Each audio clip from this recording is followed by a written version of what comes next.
हाय everyone, सभी का warm welcome है Y D your English shooter पे। आज सुबह का द हिंदू का सेकंड एडिटोरियल पढ़ने वाले हैं। अ ग्रीन प्रॉमिस इसका टाइटल है। ये आर्टिकल लिखा हुआ है ग्रीन हाइड्रोजन पे, और इसका मतलब क्या होता है? हाइड्रोजन का जो इस्तेमाल हम करते हैं इंडस्ट्री में, कारों को चलाने में, ये हाइड्रोजन ग्रीन यानी कि रिन्यूएबल एनर्जी सोर्सेज से पैदा की जाएगी। सोलर ऊर्जा से हाइड्रोजन को बनाया जाएगा और फिर उससे कारें और बसेस को चलाया जाएगा। चलिए फटाफट से क्विज आपको दिखा देते हैं। 6 क्वेश्चन 7 क्वेश्चन आपके सामने हैं। आर्टिकल को पढ़ते हुए कॉम्प्रिहेंशन पे, ग्रामर पे, वोकैब पे, हर चीज़ पे आपको ध्यान देना है। ठीक है, ऊपर कॉम्प्रिहेंशन के क्वेश्चन आप सॉल्व करेंगे, ग्रामर वोकैब जो मैं आपको बताऊंगा वो यहाँ पे उन क्वेश्चंस को सॉल्व करना है। सॉल्यूशंस क्लास के लास्ट में करवाता हूँ सभी चीज़ों के। आइए क्लास को शुरू करते हैं।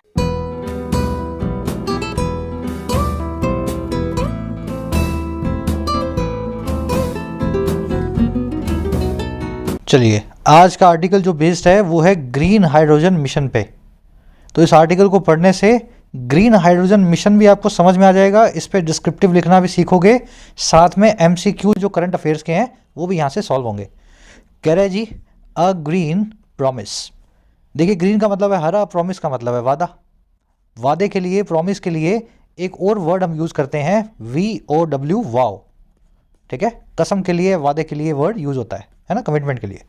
कह रहे जी ये ग्रीन प्रॉमिस हमने किया है। अब ग्रीन का मतलब क्या है? एनर्जी की बात जब भी हो, ग्रीन का मतलब होता है रिन्यूएबल एनर्जी सोर्सेज, जो कि कोल या कच्चे तेल पे आधारित ना हो। जैसे सोलर पावर है, विंड पावर है, ये सारी के सारी जो सोर्सेज हैं एनर्जी के, ये रिन्यूएबल हैं, इनकी कोई सीमा नहीं है, आपको हमेशा मिलते रहेंगे। कह रहे जी ऐसे ही एक रिन्यूएबल एनर्जी के सोर्स का हमने प्रॉमिस किया है दुनिया को, और बात की जा रही है यहाँ पे किसकी? On the national green hydrogen mission की। ये एक मिशन जो गवर्नमेंट ऑफ इंडिया ने लॉन्च किया है। चलिए अब देरी नहीं करेंगे, इसके टाइटल पैराग्राफ को देखते हैं क्या कहना चाह रहा है। कह रहा है जी small enterprises can be the mainstay of the green economy. कह रहे जो छोटी एंटरप्राइजेज है ना, एंटरप्राइज का मतलब क्या होता है? कोई भी बिजनेस, कोई भी फॉर्म, कोई भी कंपनी या कोई भी ऑर्गेनाइजेशन जो बिजनेस के लिए, जो प्रॉफिट्स के लिए काम करती हो, एंटरप्राइज कहलाती है। कह रहा जी छोटी जो एंटरप्राइजेज हैं, छोटी जो कंपनियां हैं भारत की इस फील्ड में, वो हो सकती हैं, दे कैन बी, और क्या हो सकती हैं जी? Mainstay. ये वर्ड मैंने आपको ब्रेक करके बताया हुआ बहुत बार। मेन का मतलब होता है सबसे मुख्य, स्टे का मतलब होता है आधार, जिस पे आप स्टे कर सकें, टिक सकें। तो मेन स्टे का मतलब क्या हो गया? सबसे ज़्यादा डिपेंडेबल सपोर्ट, सबसे मुख्य आपका बेस। तो हमारी छोटी कंपनियां भारत की वो सबसे बड़ा आधार हो सकती हैं हमारी ग्रीन इकोनॉमी का, ऐसी अर्थव्यवस्था का जो कि रिन्यूएबल सोर्सेज पे, एनर्जी के सोर्सेज पे डिपेंड करे, ग्रीन इकोनॉमी कहलाएगी। चलिए, मेरे ख्याल से टाइटल पैराग्राफ समझ चुके हैं। एंटरप्राइजेज आपका वर्ब है, कैन बी यहाँ पे इसकी वर्ब है ना। सब्जेक्ट आपका एंटरप्राइजेस और वर्ब है इसकी कैन बी। अच्छा, कैन बी यहाँ पे बता रहा है आपकी एबिलिटी को। इट कैन हैपन, ऐसा हो सकता है। आई कैन डू इट, मैं ऐसा कर सकता हूँ। एंटरप्राइजेज में भी एबिलिटी है कि वो भी मेन स्टे बन सकती हैं। चलिए मेन स्टे वर्ड को देखेंगे, कई बार हो चुका है वर्ड। आधार, सपोर्ट, बुलवर्क, रैम्पार्ट, सभी इसके सिनोनिम्स हैं। अब आगे बढ़ते हैं, इस आर्टिकल की सारी वोकैब मैं आपको दिखा देता हूँ। जो भारी भरकम वर्ड्स हैं शुरू में देख लोगे तो आर्टिकल पढ़ने में आपको दिक्कत नहीं होगी। और उसी के साथ में जिन प्यारे प्यारे स्टूडेंट्स ने ऐप को डाउनलोड नहीं किया है, वाईटी ऐप को डाउनलोड करो, आपकी अपनी ऐप है। फर्स्ट कमेंट में इसका लिंक रखा है इसी वीडियो के नीचे। ऐप पे आपको मिलेंगे courses for writing SSC and banking. Writing course में डिस्क्रिप्टिव लिखना सीखते हो, यूपीएससी या किसी भी एग्जाम के लिए, ऐसे summary, report, precis, almost 60 to 80 hours का कोर्स है। अच्छे ढंग से करोगे तो इंडिपेंडेंटली राइट करना सीख जाओगे इन इंग्लिश। ये कोड लग रहा है, इसको लगा करके आप फ़ायदा ले सकते हैं आज मिडनाइट तक 475 में। अभी इसका प्राइस बढ़ने वाले हैं नेक्स्ट मंथ से, उससे पहले फ़ायदा ज़रूर से लें। बैंकिंग कोर्स के अंदर आपको पूरा बैंकिंग का सिलेबस, क्लरिकल और पीओ, प्रीलिम्स और मेंस का प्लेंटी ऑफ प्रैक्टिस सेशंस के साथ में कवर करवाया जाता है। तो सही अप्रोच देख करके कैसे मार्क्स को बूस्ट करना है, ये बैंकिंग कोर्स में सीख सकते हैं। इसी तरीके से एसएससी के कोर्स में एसएससी के सभी एग्जाम्स का प्रीलिम्स और मेंस आपको तैयार करवाया जाता है। एक एक वैरायटी के क्वेश्चन को डिटेल्ड अप्रोच के साथ में करना सिखाया जाता है। कोर्सेज से रिलेटेड कोई भी क्वेरी हो, ये टीम का नंबर है, आप इस पर व्हाट्सअप करके टीम से बात कर सकते हैं। ऐप का लिंक इसी वीडियो के फर्स्ट कमेंट में रखा हुआ है। एसएससी बैंकिंग के कोर्स के अंदर मॉक टेस्ट भी ऐड हो गए हैं।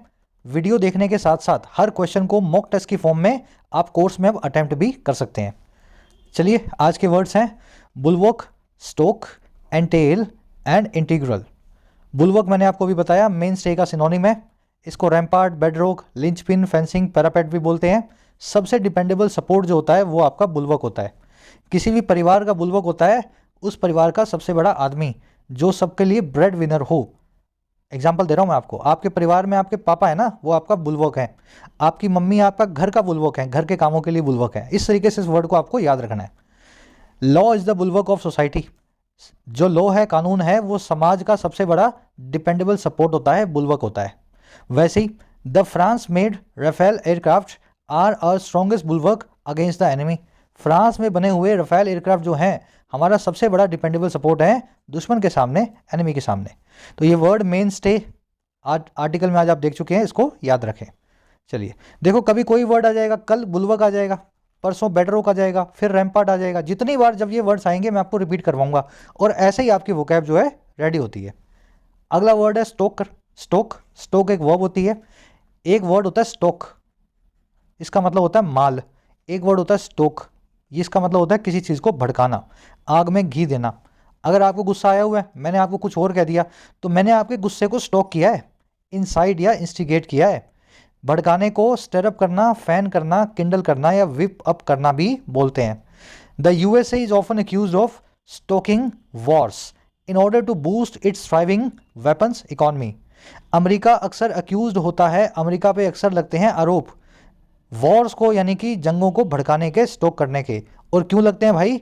इस काम को करने के लिए वो काम है बूस्ट करना इसकी फलती फूलती वेपन इकॉनमी को, हथियारों की अर्थव्यवस्था को। तो अमेरिका को अपने हथियार बेचने हैं, तो दुनिया भर में चाहता है अमेरिका कोई ना कोई वॉर चलती रहे। ठीक है, अगला वर्ड है एंटेल। कल ये वर्ड आया था। देखो, वर्ड्स को जितना हो सके अपनी लैंग्वेज से कनेक्ट करो। टेल का मतलब है पूंछ, और एन जब किसी रूट को एन रूट को अपने किसी वर्ड के आगे लगाते हैं तो अपने उसको वर्ब फॉर्म में लेते हैं। एंटेल का मतलब है किसी चीज़ को अपनी पूंछ बना लेना। अब जो पूंछ है ना, वो हमेशा आपके पीछे आएगी। तो जो चीज़ हमेशा रिक्वायर्ड हो, नेसेसरी हो, पीछे पीछे आती ही हो, वो एंटेल करेगी। एग्जाम्पल के लिए, financial frauds entail harsh punishment इन इस्लामिक रिजीम्स। फाइनेंशियल फ्रॉड जो है एंटेल करते हैं, पूंछ बना के पीछे पीछे ले आते हैं बहुत ही कड़ी पनिशमेंट को इस्लामिक रिजीम्स में, ऐसे कंट्रीज में जहाँ पे इस्लाम का रिजीम है, थियोक्रेसीज है ना, पाकिस्तान है, ईरान है, अरेबिया है, अरेबियन कंट्रीज। समझ गए ना? अगर हार्डवर्क करोगे तो हार्डवर्क अपने आप सक्सेस को एंटेल करके ले आएगा, पूंछ की तरह आपके पीछे पीछे। Hard work एंटेल्स success. चलिए, ये वर्ड आर्टिकल में आएगा, एडजेक्टिव फॉर्म में आएगा, एंटेलिंग या एंटेल्ड, जो नेसेसरी हो चुका हो। अगला वर्ड है इंटीग्रल। इंटीग्रल का मतलब है अंदरूनी, जो आपसे इनसेपरेबल हो, जो आपके अंदर इनहेरेंट हो, अंदर बसा हो। जैसे आपका इंटीग्रल टैलेंट भी हो सकता है ना? स्टॉक मार्केट में risk is integral in stock markets. Risk जो है अंदरूनी होता है, स्टॉक मार्केट्स में इनसेपरेबल होता है। स्टॉक मार्केट के अंदर ही रिस्क बसा हुआ है, आप उसको उससे अलग नहीं कर सकते हैं। अब इंटीग्रल के लिए एक वर्ड हमारे पास बहुत ही अच्छा, अंडरलाइंग। जो चीज़ किसी दूसरी चीज़ के अंडर में लाई कर रही हो, पड़ी हो, उसका इनसेपरेबल पार्ट हो, इंटीग्रल होती है। आ रही है बात समझ में? अंडर लाई करना, नीचे पड़े हुए होना। तो जो चीज़ नीचे पड़ी है तो उस चीज़ के आधार में रखी हुई है, उसका इंसेपरेबल है, उसके बेस का पार्ट है, इंटीग्रल कहलाएगी। कनेक्ट करके चारों वर्ड्स बता दिए हैं। अब आ जाओ आर्टिकल पे, किस बारे में लिखा हुआ आपको पता लगे। देखो, आर्टिकल में ये हुआ, हाइड्रोजन जो है ना, बहुत ही अच्छा जो है सोर्स है एनर्जी का। आपने सुना भी होगा, हाइड्रोजन कार्स होती हैं, हाइड्रोजन बॉम्ब्स होते हैं। तो एनर्जी का सोर्स तो है, लेकिन हाइड्रोजन हमारी जो है धरती पे सीमित है। ऐसा नहीं है आप हाइड्रोजन इकट्ठी करते जाओ हवा में से और उसको जला जला करके आप जो है अपने घर गर्म करो, कारें चलाओ, ऐसा नहीं हो सकता। फिर एक वैज्ञानिकों ने एक नया तरीका खोजा। हाइड्रोजन हवा के तौर पे हमारे पास लिमिटेड है, लेकिन पानी में जो हाइड्रोजन रखी हुई है H2O में, अगर इस हाइड्रोजन को हम अलग कर दें, इस हाइड्रोजन में से H2O में से H को बाहर निकाल लें, तो इस हाइड्रोजन का इस्तेमाल बड़े अच्छे से किया जा सकता है। और पानी तो अनलिमिटेड है धरती पे, लेकिन इसमें एक समस्या है। H2O में से हाइड्रोजन निकालने के लिए आपको ज़रूरत पड़ती है कोयले की, यानी कि कोल की। कोयले को जलाओगे, फिर इलेक्ट्रोलाइट चलेंगे, फिर उसमें से H2O में से H बाहर आएगा। अब इससे क्या होगा? इससे तो और धुआं होगा, कोयला जलाना पड़ेगा। तो इसका एक सोल्यूशन ये निकाला दुनिया ने, और इंडिया उस सोल्यूशन के साथ ही अपना सोल्यूशन भी रख रहा है कि हम जो है ग्रीन हाइड्रोजन बनाएंगे। ऐसी हाइड्रोजन बनाएंगे जो ग्रीन यानी कि रिन्यूएबल एनर्जी सोर्सेज से बनी होंगी। तो हम कोल को ना जला के बल्कि सोलर पावर, सोलर सेल के जरिए पानी से हाइड्रोजन अलग करेंगे। और इस मिशन को इंडिया ने कर दिया है लॉन्च। हमारा आर्टिकल ये कह रहा है कि it is a welcoming move. ऐसे काम इंडिया को पहले ही कर लेने चाहिए थे। कुछ चैलेंजेस इसमें इंडिया को जरूर मिलेंगे, लेकिन उन चैलेंजेस को फतह करना, उनको फेस करके आगे बढ़ना ही हमारा ऑब्जेक्टिव है। वेलकमिंग टोन में लिखा हुआ आर्टिकल है, अब आपको अच्छे से समझाएगा हाइड्रोजन पानी से अलग कैसे करनी है। चलिए, कह रहे हैं जी, the union cabinet has declared a 17,490 crore national green hydrogen या NGH mission that aims to facilitate the production of hydrogen from renewable energy. कह रहा है जो हमारी यूनियन कैबिनेट है, देखिए यूनियन गवर्नमेंट, यूनियन कैबिनेट, सबका मतलब है सेंटर। यूनियन कैबिनेट मतलब हमारी जो संसद है। कह रहा है हमारी संसद ने, मंत्रिमंडल जो ग्रुप है उसने कर दिया है क्लियर, और किसको, इतने 1000 करोड़ के नेशनल ग्रीन हाइड्रोजन मिशन को, NGH मिशन को। अच्छा, कौन सा मिशन है भाई, क्या करता है ये? कह रहे वही मिशन है जो एम करता है, जिसका ये ऑब्जेक्टिव है कि फैसिलिटेट किया जाए, इजी बनाया जाए। फैसिलिटेट करना मतलब किसी चीज़ को इजी बनाना, फैसिलिटी देके, तो फैसिलिटेट किया जाए, इजी बनाया जाए प्रोडक्शन को, और किसकी, हाइड्रोजन नाम की इस गैस की। और किसके जरिए भाई, रिन्यूएबल एनर्जी सोर्सेज के जरिए, सोलर विंड पावर के जरिए, है ना, ऐसे एनर्जी सोर्सेज के जरिए जो कोल पे या कच्चे तेल पे डिपेंडेंट नहीं है। सेंटेंस समझ में आ गया? बिल्कुल सिंपल सेंटेंस है। कैबिनेट की वर्ब है हैज़ क्लियर्ड, दैट की वर्ब है एम्स। फैसिलिटेट करना, किसी चीज़ को आसान बनाना, फैसिलिटी दे करके। रिन्यूएबल आप समझ चुके हैं, जिसको, जो असीमित है, जिसको कोल की या कच्चे तेल की जरूरत नहीं है, वो है रिन्यूएबल। चलिए और आगे बढ़ते हैं। ये वर्ड याद रखना, रिन्यूएबल आपको आना चाहिए, वर्ड है ना, लिखने के लिए आरसी में और जो आपके डिस्क्रिप्टिव हैं, ये वर्ड आपको बार बार यूज़ करना पड़ेगा। आगे कह रहा है जी, hydrogen is an essential industrial fuel that has a range of uses from producing ammonia, making steel and cement, to powering fuel cells that can run buses and cars. कह रहे हाइड्रोजन क्यों बनानी है? कह रहे हाइड्रोजन एक essential industrial fuel है, एक बहुत ही जो है जरूरी इंडस्ट्री का एक ईंधन है। और कौन सा ईंधन है? जिसके पास है रेंज ऑफ यूजेस, जिसके यूजेस की एक बहुत बड़ी रेंज है, एक बहुत ही बड़ी, समझ गए ना, रेंज क्या होती है, यहाँ से लेके यहाँ तक, इतनी बड़ी रेंज में यूज होता है। अब ये रेंज बताएगा आपको कहाँ से कहाँ तक है। अमोनिया प्रोड्यूस करने से लेकर के स्टील और सीमेंट बनाने तक। कह रहा है एक तो यहाँ से, और कहाँ तक, टू लगा के बता रहा है, पावर करने तक, फ्यूल की सेल्स को पावर देने तक। और वही फ्यूल सेल्स हैं जो कि रन कर सकते हैं बसों और कारों को शहरों में। आगे बात समझ में? तो इतने यूज होते हैं हाइड्रोजन के, चाहे इससे कार चला लो, चाहे अमोनिया बना लो, चाहे स्टील बना लो, चाहे सीमेंट बना लो, जो करना चाहो हाइड्रोजन का इस्तेमाल करके आप कर सकते हैं। हाइड्रोजन की वर्ब है इज, इसेंशियल मतलब जरूरी, फ्यूल का मतलब है ईंधन, दैट आया है फ्यूल के लिए, इसकी वर्ब है हैज़। क्योंकि फ्यूल यहाँ पे सिंगुलर है या अनकाउंटेबल है, इसलिए वर्ब भी दैट की सिंगुलर है, अनकाउंटेबल के हिसाब से है, दैट हैज़। ठीक है ना? हमेशा देखो रिलेटिव प्रोनाउन जब भी आए, हु, विच, दैट या वट, जब भी आए, वट का तो एंटीसीडेंट होता ही नहीं, हु, विच, दैट का जो एंटीसीडेंट होगा, जिनके लिए वो आए होंगे, वो जिस फॉर्म में होगा वर्ब उसी फॉर्म में आएगी। अगर वो सिंगुलर होगा तो वर्ब सिंगुलर, वो प्लूरल होगा तो वर्ब प्लूरल। चलो, अब एक फॉर्मूला आपको यहाँ बता रहा हूँ मैं, फ्रॉम और टू हमेशा साथ आते हैं अगर कोई रेंज बतानी हो। समझदार को इशारा यही काफ़ी है, आगे जाकर के फ्रॉम और टू वाले इस झंझट में एक एरर आपको मिलेगी। समझ गए? जब भी रेंज बतानी होती है ना, यहाँ से लेके वहाँ तक, तो फ्रॉम और टू का इस्तेमाल करते हैं, जोड़े में आते हैं ये। कहीं पे जोड़ा टूटेगा और वहाँ पे आपको समझ में आएगा कि ये रूल कैसे आपको अप्लाई करना है। दैट की वर्ब है कैन रन। आगे बढ़ते हैं। कह रहा है जी, however the cheapest way to manufacture this is to rely on fossil fuel such as coal and natural gas and this produces carbon emissions. कह रहा है लेकिन दिक्कत है एक हाइड्रोजन के साथ। हाउएवर दिक्कत ये है कि जो सबसे सस्ता तरीका है मैन्युफैक्चर करने का, प्रोड्यूस करने का इसको, यानी कि हाइड्रोजन को, वो है रिलाई ऑन करना, डिपेंड अपॉन करना, और किसके ऊपर? कच्चे तेल के ऊपर, फॉसिल फ्यूल के ऊपर। जैसे कि कौन कौन सा फॉसिल फ्यूल? कोल है यानी कि कोयला, और नेचुरल गैस है यानी कि लिक्विड पेट्रोलियम गैस, LPG या जो नेचुरल गैस है ना, LNG। कह रहा है ये दिक्कत है, सारा का सारा हाइड्रोजन अगर प्रोड्यूस करना है ना तो कोल या हाइड्रोजन नेचुरल गैस जलाने से होगा। कह रहा है और यही चीज़ जो है प्रोड्यूस करती है कार्बन के एमिशंस को, हवा में धुएं को। आगे बात समझ में?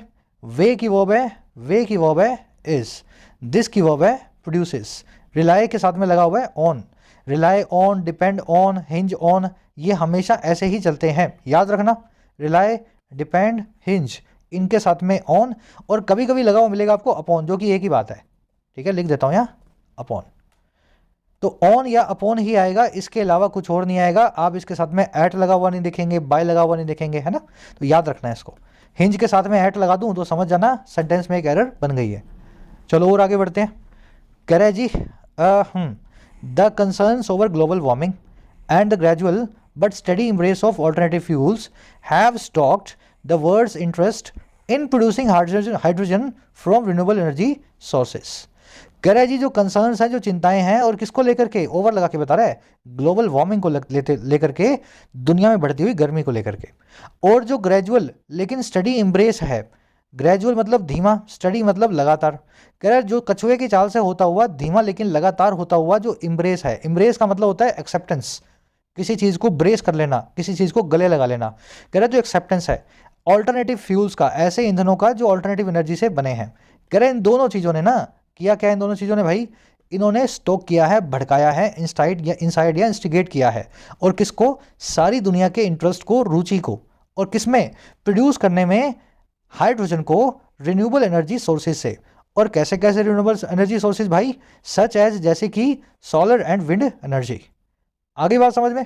तो ऐसा हो रहा है, दुनिया देख रही है कि सोलर एनर्जी सबसे बहुत अच्छे से आगे बढ़ रही है, तो जैसे जैसे आगे बढ़ रही है ना, सबका इंटरेस्ट बढ़ता जा रहा है कि सोलर एनर्जी का इस्तेमाल करके ही क्यों ना हाइड्रोजन को प्रोड्यूस कर दें, सस्ती भी लगेगी और साथ में इजीली भी हो जाएगा।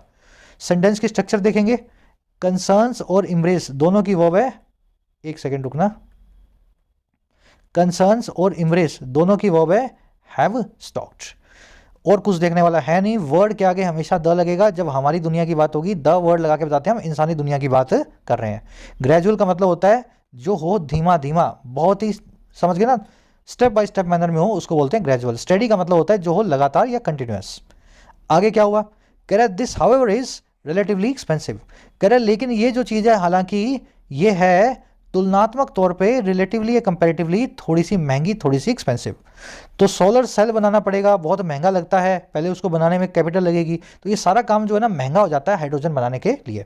दिस की वर्ब है इस। एक ग्रामर कॉन्सेप्ट है, थोड़ा सा फ्लो बनाओ फिर इस पे आएंगे। कह रहा है जी it cost between 0.9 to $1.5 to produce a kilogram of hydrogen from coal and anywhere from $3.5 to 5.5 per kilogram to produce it from renewable energy sources। कह रहा है जी इतनी कीमत पड़ती है, इट कॉस्ट कितनी पड़ती है भाई, 0.9 से $1.5 के बीच में, और किस चीज़ की, प्रोड्यूस करने की 1 किलो हाइड्रोजन गैस को, और किसके जरिए, कोयले के जरिए। कह रहा है ये तो पड़ती है कोयले के जरिए कॉस्ट, और कह रहा है और कहीं से भी कहीं तक, एनीवेयर, और कहाँ से कहाँ तक, $3.5 से $5.5 पर केजी तक प्रोड्यूस करने के लिए इसी हाइड्रोजन को रिन्यूएबल एनर्जी सोर्सेज से। तो कोयले से जरूर खराब, वातावरण खराब होता है, लेकिन कोयले से बड़ा सस्ता हाइड्रोजन प्रोड्यूस हो जाता है, इतने पैसे में हाइड्रोजन बन जाती है। लेकिन अगर आप कहीं और से करो, विंड पावर लगाओ, सोलर सेल लगाओ, तो उसमें इतना खर्चा हो जाएगा कि पर किलोग्राम की कॉस्ट ही आपको इतनी पड़ने लगेगी। सेंटेंस समझ में आ गया? चलो, दिस की वर्ब है इस, इट की वर्ब है कॉस्ट। अच्छा, 2 ग्रामर के कॉन्सेप्ट हैं, एक एक करके आपको फटाफट करवा देता हूँ, रिवीजन आपका हो जाएगा।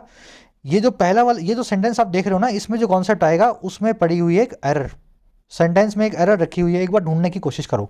पिछली वाली लाइन का कॉन्सेप्ट मैं ग्रामर वाला करवा रहा हूँ, इस वाले में एरर रखी हुई है, पहले ढूंढो, फिर इसका कॉन्सेप्ट आएगा, वो एरर बता दूंगा। देखो, पहला कॉन्सेप्ट ये है रिलेटिवली या कंपैरेटिवली का, मतलब ये है कि दोनों जो एडवर्ब्स है ना, ये आपके लिए किसी भी कंपैरिजन का काम करती हैं। इन दोनों का मतलब होता है तुलनात्मक तौर पे, तो जब तुलनात्मक ही इनका मीनिंग है तो कंपैरिजन अपने आप ही हो गया, इसलिए इनके साथ में एडजेक्टिव की पॉजिटिव डिग्री के अलावा कुछ और नहीं लगेगा। इनके साथ में एडजेक्टिव की कंपैरेटिव डिग्री नहीं लगाओगे, क्योंकि इनमें वैसे ही तुलना हो रही है, तो ये जब तुलना कर रहे हैं तो कंपैरेटिव डिग्री का कोई इस्तेमाल नहीं होगा। अब सेंटेंस देख लो कैसे आपको मिलेंगे। People in the West are relatively richer, people जो वेस्ट में है, पश्चिमी देशों में है, तुलनात्मक तौर पे ज़्यादा अमीर हैं, ठीक है, रिचर है।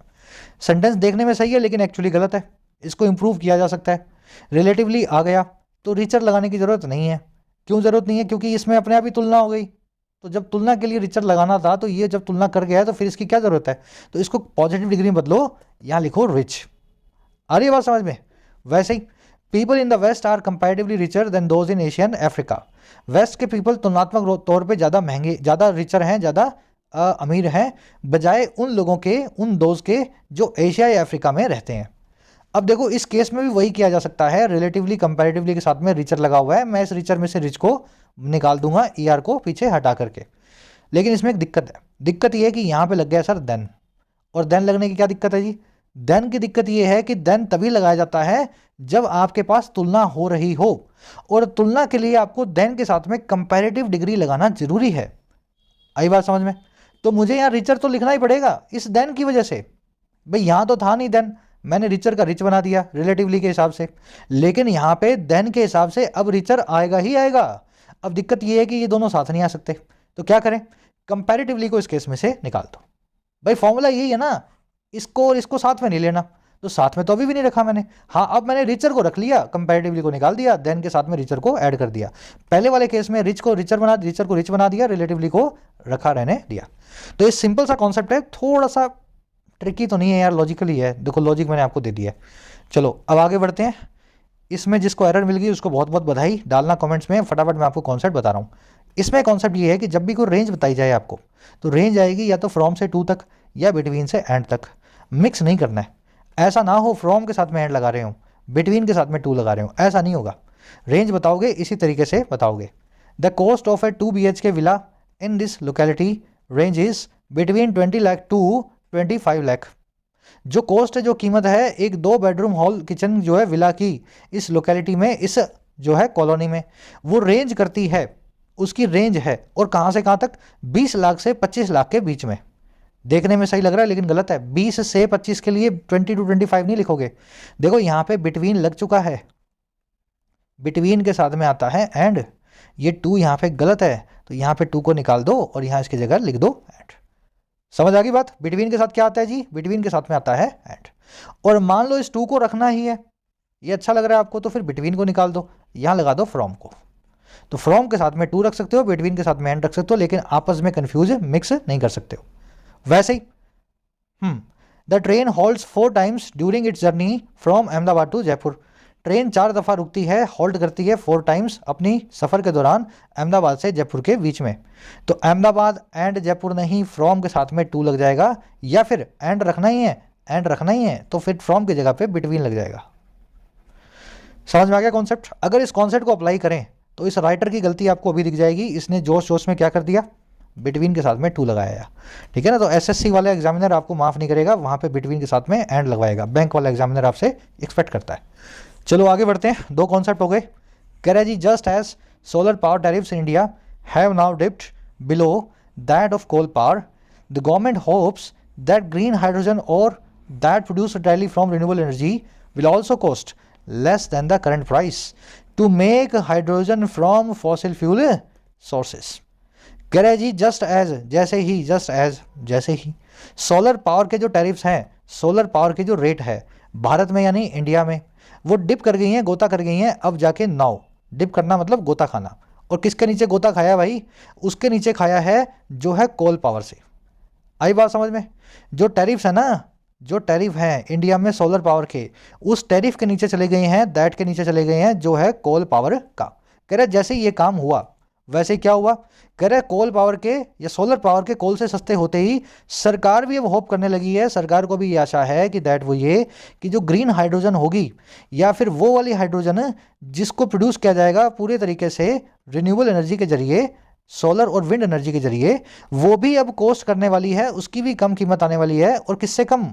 लेस देन लगा के बता रहे हैं, करंट प्राइस से, करंट दाम से जो है बनाने का हाइड्रोजन को, और किससे? फॉसिल फ्यूल सोर्सेज से, कोल से या नेचुरल गैस से।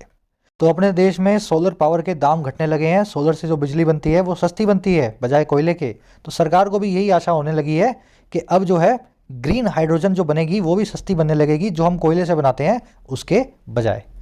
चलिए, टैरिफ्स की वर्ब है हैव डिप्ड, गवर्नमेंट की वर्ब है क्या वर्ब है भाई? होप्स। ग्रीन हाइड्रोजन की वर्ब है विल कॉस्ट। और आगे बढ़े, सिंपल सेंटेंस है बिल्कुल।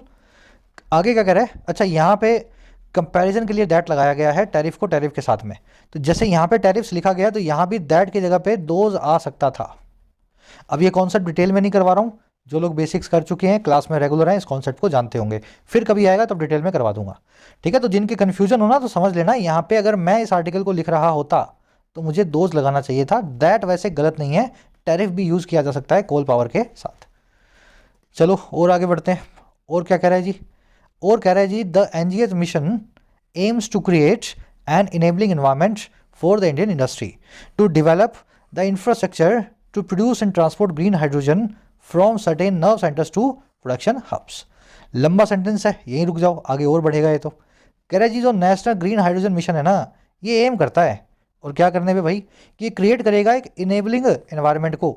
इनेबलिंग का मतलब है सक्षम बनाने वाला, जो आपको एबल करे, जो आपको ताकत दे। तो ऐसा ही इसका मिशन है एनजीएच का, कि ये भी ताकत देने वाला एक एनवायरनमेंट बनाएगा, सक्षम एनवायरनमेंट बनाएगा, वातावरण, और किसके लिए, भारत की इंडस्ट्री के लिए।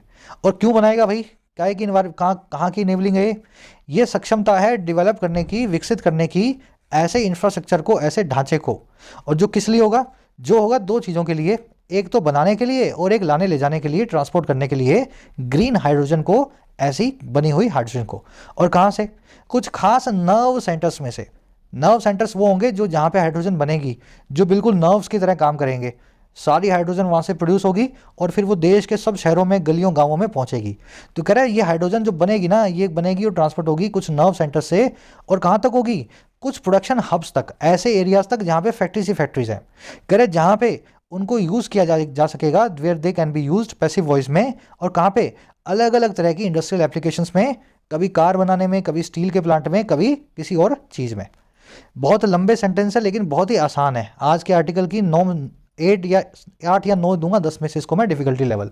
लंबे है ना लेकिन आसान है भाई। मिशन की वर्ब है एम्स। मिशन इस चीज़ को एम करता है कि इंडस्ट्री को इनेबल करेंगे, इंडस्ट्री बनाएगी, फिर इंडस्ट्री ट्रांसपोर्ट करेगी।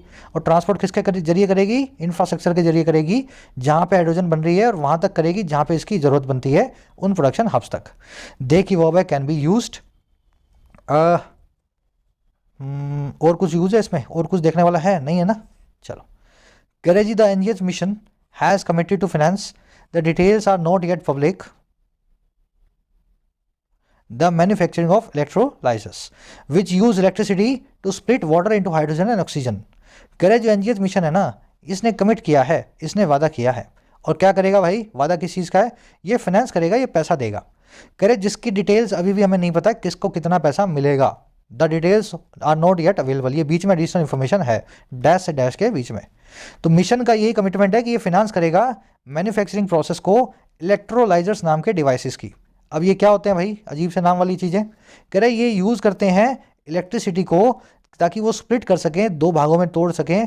और किसको, पानी के एक एटम को हाइड्रोजन और ऑक्सीजन के अंदर। तो जो मैंने आपको बताया था वही काम हो रहा है यहाँ पे। H2O में से H को बाहर निकाल देते हैं, O को अलग कर देते हैं। ऑक्सीजन हम खींच लेंगे, हाइड्रोजन जो है हमारी कार खींच लेगी, है ना। तो इस तरीके से पूरा प्रोसेस चल रहा है। मिशन की वर्ब है हैज़ कमिटेड, डिटेल्स की वर्ब है आर, विच की वर्ब है यूज़। विच आया है इलेक्ट्रोलाइजर्स के लिए, लाइजर साहब प्लूरल है, पीछे एस लेके आया है, इसलिए विच की वर्ब भी प्लूरल है बिना एस के। तो नाउन प्लूरल बनाना हो तो एस लगा दो, वर्ब प्लूरल बनानी हो तो एस को निकाल दो। चलो आगे बढ़ते हैं। कह रहा है जी by 2030 the goal is to have at least 5 metric tonnes of annual green hydrogen production. कह रहे हैं 2030 तक, बाय लगा के हम बता रहे हैं किस समय सीमा तक किस चीज़ की बात हो रही है। इन होता तो 2030 की बात हो जाती, बाय लगा के हमने बताया 2030 तक। कह रहा होगा क्या, हमारा गोल ये है, हमारा ऑब्जेक्टिव ये है कि हम हैव करें, हमारे पास हो। और क्या हो हमारे पास, कम से कम 5 मिलियन मीट्रिक टन्स की एनुअल ग्रीन हाइड्रोजन की प्रोडक्शन। तो कम से कम 5 मिलियन मीट्रिक टन्स, यानी 50 लाख मीट्रिक टन्स के हाइड्रोजन जो है हम हर साल बना सकें, इतनी कैपेसिटी हमारे पास होनी चाहिए। अच्छा, और क्या होना चाहिए इसके साथ में, इलेक्ट्रोलाइजर कैपेसिटी ऑफ 60 से 100 gigawatts and 125 gigawatt renewable energy capacity for green hydrogen and it's associated transmission network. तो इलेक्ट्रोलाइजर्स की कैपेसिटी भी चाहिए इतने गीगावाट्स की, और रिन्यूएबल एनर्जी की भी कैपेसिटी चाहिए इतने गीगावाट्स की, ताकि हाइड्रोजन को और इसके एसोसिएटेड ट्रांसमिशन नेटवर्क को चलाया जा सके। हाइड्रोजन को प्रोड्यूस किया जा सके रिन्यूएबल एनर्जी से, और इसके ट्रांसमिशन नेटवर्क जो है, जो तारों से ट्रांसमिट की जाएगी, ये वायर से, है ना, उसको भी आगे से आगे मेंटेन किया जा सके। तो टेक्निकल सेंटेंस है, बस बताया गया आपको 2030 तक एनजीएच मिशन में हमारे क्या टारगेट्स हैं। सिंपल सेंटेंस है। अब आ जाओ नेक्स्ट पैराग्राफ पे। अब ये बताएगा जी समस्याएं क्या है। टारगेट तो बन गए, पूरे कैसे होंगे। कह रहा है जी green hydrogen because of the entailed expenses currently accounts for less than 1% of the global hydrogen production, and India's aim is to become a global industrialized hub and exporter of such hydrogen। कह रहे जो green hydrogen नाम की जो बला है ना, ये हाइड्रोजन को पानी से अलग करेंगे, सोलर सेल से लगा करके, कह रहे जो उठपटांग सा प्रोसेस है। कह रहे क्योंकि इसका जो इंटेल्ड एक्सपेंडिचर है, इसके अंदर जो जुड़ा हुआ जो नेसेसरी खर्चा है, एंटेल्ड याद है ना, जो टेल बन के पीछे आ जाए, जो नेसेसरी हो, रिक्वायर्ड हो, एंटेल्ड कहलाता है एडजेक्टिव फॉर्म में। कह रहे ये जो उटपटांग सी ग्रीन हाइड्रोजन नाम की चीज़ है, अपने आप से जुड़े हुए खर्चे की वजह से, इंटेल्ड एक्सपेंसेस की वजह से हाल के वक्त में करंटली अकाउंट फॉर करती है, हिसाब देती है 1% से भी कम ग्लोबल हाइड्रोजन की प्रोडक्शन का। तो दुनिया में अगर 100 किलो हाइड्रोजन एक दिन में बनती है तो उसमें से सिर्फ 1 किलोग्राम ही ग्रीन होती है, बाकी सब कोयले से बनती है। कह रहा है और इंडिया का एम यही है कि हम बन जाएं वैश्विक इंडस्ट्रियल हब और एक्सपोर्टर ऐसी ग्रीन हाइड्रोजन के, जिसमें अभी ज़्यादा कुछ काम हो नहीं पाया है। सेंटेंस समझ में आ गया ना। ग्रीन हाइड्रोजन की वर्ब क्या है जी? इसकी वर्ब है अकाउंट्स फॉर। अकाउंट फॉर करना, किसी चीज़ का जिम्मेवार होना या हिसाब देना। हिसाब देते हो तब भी अकाउंट फॉर करते हो, अकाउंटिंग देते हो। और जब अपना हिसाब दोगे, समझ गए ना, किसी चीज़ का हिसाब दोगे, वैसे रिस्पॉन्सिबल हो जाओगे, तब भी आप अकाउंट फॉर करोगे। इंडियाज एम की वर्ब है इज, और इसमें कुछ देखने वाला है नहीं। चलो, कह रहा है वाइल दिस इज अ वर्दी ambition, India's track record in becoming a high technology manufacturing hub raises doubts. कह रहे जहाँ पे ये एक बहुत ही वर्दी एम्बिशन है, ये सपना वास्तव में, एम्बिशन वास्तव में वर्दी है देखे जाने के। वर्दी का मतलब है बहुत ही लायक, तो बहुत ही अच्छा सपना देखा है भारत ने। कह रहे वहीं पे दिक्कत ये है कि इंडिया का जो ट्रैक रिकॉर्ड है ना पुराना, और किस चीज़ में भाई, बन जाने में एक high technology manufacturing hub, manufacturing को हाई टेक्नोलॉजी से करने वाला एक सेंटर। कह रहे ये ट्रैक रिकॉर्ड ही रेज करता है डाउट्स को, उठाता है कई शकों को, सवालों को। और किस चीज़ पे? ऑन लगा के बता रहा है whether this is achievable by 2030, हाँ या ना, ये चीज़ अचीवेबल होगी अभी नहीं, 2030 तक। तो ट्रैक रिकॉर्ड हमारा यही कहता है कि हम प्लान्स बनाते हैं बहुत अच्छे अच्छे, लेकिन कभी भी हाई टेक्नोलॉजी के अंदर बहुत बड़ा जो है, बड़े स्केल पे कुछ कर नहीं पाते हैं। तो अभी भी हमें इस पे डाउट ही है कि 2030 तक ग्रीन हाइड्रोजन में हम दुनिया के लीडर बनेंगे या नहीं बनेंगे। दिस की वर्ब है इज, इंडियाज ट्रैक रिकॉर्ड की वर्ब है रेजेस, दिस की वर्ब है इज। अचीवेबल का मतलब है जिसको अचीव किया जा सके। कह रहे हैं जी डिस्पाइट पॉलिसीज, अब एग्जाम्पल देगा आपको। Despite policies, India has not managed to be a net exporter of solar cells, semiconductors और विंड पावर कंपोनेंट्स। कह रहे बावजूद बड़ी बड़ी पॉलिसीज़ के इंडिया ने मैनेज नहीं किया है, इंडिया आज तक इस काम को नहीं कर पाया है। और काम है टू बी होने का, और क्या होने का? एक नेट एक्सपोर्टर, एक टोटल तरीके से एक्सपोर्टर। और किसका? सोलर सेल्स का, सेमीकंडक्टर्स का और विंड पावर के उपकरणों का, कंपोनेंट्स का। तो सरकार ने खूब कोशिशें की हैं, खूब सब्सिडियाँ दी हैं, लेकिन आज भी नेट एक्सपोर्टर नहीं है हम इन चीज़ों के। अगर हम 100 रुपये का सामान एक्सपोर्ट करते हैं तो 110 रुपये का सामान इंपोर्ट करते हैं इस इंडस्ट्री में, है ना। नेट इंपोर्टर है, ना कि एक्सपोर्टर। सेंटेंस समझ में आ गया। इंडिया की वो हैज़ नॉट मैनेज्ड, और कुछ देखने वाला है नहीं। कह रहा this is because India's underlying manufacturing base continues to be weak and unable to efficiently absorb and utilise global capital. कह रहा है ये सिर्फ इसीलिए है, ये सारी बीमारी इसलिए है, दिस इज बिकॉज, क्योंकि इंडिया का जो अंदर बसा हुआ मैन्युफैक्चरिंग बेस है, जो आधारभूत, जो कि हिडन, लेटेंट या इनहेरेंट मैन्युफैक्चरिंग का बेस है, वो जारी है, आज भी कंटिन्यू है। और क्या करना? ये होना वीक, आज भी वीक होना जारी है, आज भी वो कमज़ोर बना हुआ है। और वो अनेबल है कि वो एफिशिएंटली, कुशलता के साथ में एब्जॉर्ब कर सके या यूटिलाइज कर सके, सोख सके या इस्तेमाल में ले सके दुनिया की पूंजी को, ग्लोबल कैपिटल को। आ रही बात समझ में? हमारा इंफ्रास्ट्रक्चर इतना अच्छा नहीं है, बावजूद बहुत टैलेंट होने के, बावजूद बहुत मेहनत करने के, सरकारी पॉलिसीज होने के, ढांचा इस तरीके से नहीं बना हुआ देश का कि हम इस एरिया में कुछ और अच्छा कर पाएँ। दिस की वर्ब है इज, मैन्युफैक्चरिंग बेस की वर्ब है कंटिन्यूस। एब्जॉर्ब का मतलब होता है एसिमुलेट करना, किसी चीज़ को सोख लेना, है ना, बेयर कर लेना, अपने अंदर ले लेना। अंडरलाइंग आप समझ चुके हैं, जो अंतर्निहित हो।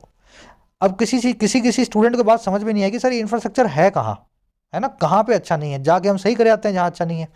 देखो हमारा मैन्युफैक्चरिंग बेस का इंफ्रास्ट्रक्चर अच्छा नहीं है। अगर आप आज भी फैक्ट्रीज़ में जाओगे तो बहुत पुराने तरीके से मैन्युफैक्चरिंग हो रही है, जो नई आधुनिक मॉडर्न मशीनरी है वो नहीं है। और ये मशीनरी कहाँ से आएगी? पहले सरकार लेके आए, फिर वो सरकार को देख करके प्राइवेट सेक्टर भी लाएगा, है ना। तो इस तरीके से मैन्युफैक्चरिंग बेस जो है ना, अभी भी ऑब्सोलीट सा है बहुत। जो अंग्रेज 20-50 साल पहले यूज़ कर रहे थे, हम आज वो मशीनें यूज़ कर रहे हैं। आगे कह रहे जी, for India to realize ambitions, it must strengthen its small manufacturing and allied enterprises infrastructure। कह रहा है इसीलिए इंडिया को रियलाइज करने के लिए अपने एम्बिशंस को, अपने सपने को, हाई एम को, महत्वाकांक्षाओं को साकार यानी रियलाइज करने के लिए इसको स्ट्रेंथन करना पड़ेगा, इंडिया को मजबूत बनाना पड़ेगा, इसके स्मॉल मैन्युफैक्चरिंग और अलाइड एंटरप्राइजेस के इंफ्रास्ट्रक्चर को, देश के छोटे बिजनेसेस को जो मैन्युफैक्चरिंग और अलाइड जो है एंटरप्राइज का काम करते हैं, जैसे हाइड्रोजन के लिए इलेक्ट्रोलाइजर तो ना बना पाए लेकिन इलेक्ट्रोलाइजर का एक कंपोनेंट बनाते हो तो वो अलाइड है, पूरा इलेक्ट्रोलाइजर नहीं बनाते, बस जुड़े हुए हैं इलेक्ट्रोलाइजर्स की मैन्युफैक्चरिंग से। तो छोटे ऐसे बिजनेसेस को स्ट्रेंथन करना है, मजबूत बनाना है। कह रहे जी which rather than large industries will be the mainstay of any green economy. कह रहे ये वही छोटे दुकानदार हैं मैन्युफैक्चरिंग वाले जो कि बड़ी इंडस्ट्रीज के बजाय होने वाले हैं सबसे बड़ा आधार, सबसे बड़ा मेन स्टे किसी भी ग्रीन इकोनॉमी का, किसी भी रिन्यूएबल एनर्जी से चलने वाली अर्थव्यवस्था का। तो हर दुकानदार के पास, हर इंडस्ट्री के छोटे से छोटे जो है प्लेयर के पास जब टेक्नोलॉजी आएगी तभी पूरी इकोनॉमी ग्रीन हो पाएगी। 4 कंपनियां मिल करके कोल एनर्जी को रिप्लेस नहीं कर सकती हैं सोलर एनर्जी के साथ। चलिए 8 की वर्ब है मस्ट स्ट्रेंथन। स्ट्रेंथन का मतलब होता है मजबूत बनाना, किसी चीज़ को स्ट्रेंथ देना। विच की वर्ब है विल बी, विच आया है इनके इंफ्रास्ट्रक्चर के लिए। मेन स्टे, रैम्पार्ट, बुलवर्क, किसी भी चीज़ का सबसे बड़ा डिपेंडेबल सपोर्ट। एम्बिशन मतलब महत्वाकांक्षा, एस्पायरेशन या आपकी हाई एम्स। चलिए ये रैपअप करेंगे आज के सेशन को। क्विज आपके सामने है, 6 क्वेश्चंस लिखे हुए हैं। फर्स्ट क्वेश्चन में आपसे पूछा है ग्रीन हाइड्रोजन किस बला का नाम है। तो भाई बताने की ज़रूरत नहीं है, अपना दिमाग चलाओ, है ना। थोड़ा तो दिमाग लगाना पड़ेगा ना यार, अपना ही है, इसको जंग लग जाएगी। थोड़ा सा पूरा आर्टिकल पढ़ा है आपने, इतना तो मेरे ख्याल समझ ही चुके होंगे ग्रीन हाइड्रोजन क्या होती है। भाई ये वो हाइड्रोजन है जो पेड़ों से निकलती है, ये वो हाइड्रोजन है जो फोटोसिंथेसिस में यूज़ होती है, ये वो हाइड्रोजन है जिससे रिन्यूएबल एनर्जी का इंफ्रास्ट्रक्चर मजबूत हो जाएगा, या फिर ये वो हाइड्रोजन है जो कि रिन्यूएबल एनर्जी को इस्तेमाल में करके बनाई जाती है। आंसर फर्स्ट कमेंट में है, पहले अपना दिमाग लगेगा फिर आंसर में से चेक किया जाएगा। सेकंड में पूछा आपसे भाई इंडिया के रास्ते में कौन सी चीज़ आ रही है, इंडिया के नेट एक्सपोर्टर बनने के रास्ते में सोलर सेल्स के और सेमीकंडक्टर्स के। तो इनमें से कौन सी ऐसी चीज़ है, कौन सी ऐसी बीमारी है जिसकी वजह से इंडिया आज भी इस एरिया में एक्सपोर्टर नहीं बन पाया। आर्टिकल आपने पढ़ा है, आंसर इसका निकाल लो। फर्स्ट कमेंट में हिंट्स के साथ में आंसर डाल रहा हूँ, चेक कर लेना। थर्ड में आपसे वन वर्ड पूछा है डिपेंडेबल सपोर्ट के लिए कौन सा वन वर्ड होता है। 2-3 वर्ड्स आपको बताएं, जो आता हो यहाँ पे लिख दोगे, आंसर निकल आएगा। चौथे 5वें मिलेगी सर 2 एरर्स, एक एरर मिलेगी इस वर्ड के आसपास, आसपास है ना, कहीं भी मिल जाएगी इसके आसपास, और दूसरी आपको मिलेगी सर, 1 मिनट रुको, एक तो इसके आसपास, दूसरी आपको मिलेगी शायद इसकी वजह से या इसके आसपास। अब गलती नहीं होनी चाहिए, दोनों एरर्स आपको कम से कम मिल जानी चाहिए। 6 में आपसे पूछा है जी इस फिलर के अंदर हिंज के बाद में, एंटायरली एडवर्ब के बाद में क्या लगाओगे, ऑन लगाओगे या एट लगाओगे। तो कॉन्सेप्ट आपको करवाया था, डिपेंड, रिलाई और हिंज अपने बाद में कौन सी प्रीपोजिशन को लेते हैं। सबके आंसर 6 के रखे हुए हैं कमेंट सेक्शन में, जाके चेक कर लो। आउट ऑफ 6 कितने मार्क्स मिले जरूर से बताना। मुलाकात होगी नेक्स्ट सेशन में कल। कोर्सेज अवेलेबल हैं ऐप पे, जाके फ़ायदा ले सकते हो। टाइम रहते ही कोर्सेज का फ़ायदा लेना है, ऐसा ना हो लास्ट मोमेंट पे आकर के आप मैसेज करें सर 15 दिन रह गए, 1 महीना रह गया। अभी जब वक्त है पढ़ने का तो पढ़ाई पे पूरा ध्यान दो। कंटेंट सारा अवेलेबल है एप्लीकेशन पे, राइटिंग का, एसएससी का और बैंकिंग का। ऐप को जाओ, कमेंट सेक्शन से डाउनलोड करो, फर्स्ट कमेंट से लिंक रखा है। कोई भी क्वेरी हो, ये नंबर है व्हाट्सएप का, टीम से आप मैसेज करके बात कर सकते हैं व्हाट्सएप पे।